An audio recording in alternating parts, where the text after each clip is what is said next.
അവൻ ഏറ്റവും കൂടുതൽ വെറുക്കുന്ന ദിവസമാണ് അവന്റെ പിറന്നാൾ ദിവസം. അങ്ങനെയുള്ളവൻ ഈ വൃശ്ചിക മാസത്തിൽ മല ചവിട്ടുമെന്നൊക്കെ പറയുമ്പോ അതിനകത്ത് എന്തൊക്കെയോ പൊരുത്തക്കേട് പോലെ.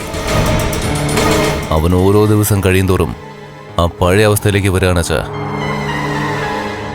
ഇതിനെല്ലാം കാരണം അവൾ ആരാധിക്കുന്ന ആ അയ്യപ്പ വിഗ്രഹമാ. അതിനെപ്പറ്റിയൊക്കെ ഞാൻ നിങ്ങളോട് പറഞ്ഞിട്ടുള്ളതല്ലേ. എടുത്തോണ്ട് പോയി ആറ്റിലെറിഞ്ഞാലും തിരിച്ചു വരുന്ന വിഗ്രഹം അത്. ജീവനുള്ള വിഗ്രഹം. അയ്യപ്പസ്വാമിയാ മഹാലക്ഷ്മിയുടെ ഉയർച്ചയ്ക്ക് കാരണം. അത് അവിടുന്ന് എടുത്ത് മാറ്റാൻ ഒരു മാർഗവും ഇല്ലേ?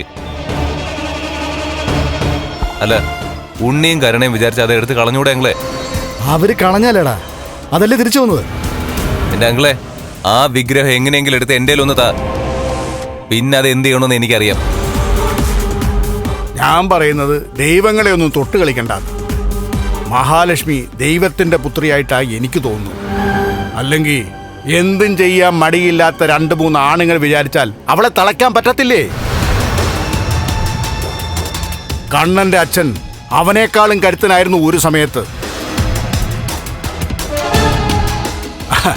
അന്നാണ് അവനെ നിശബ്ദനാക്കിയത്.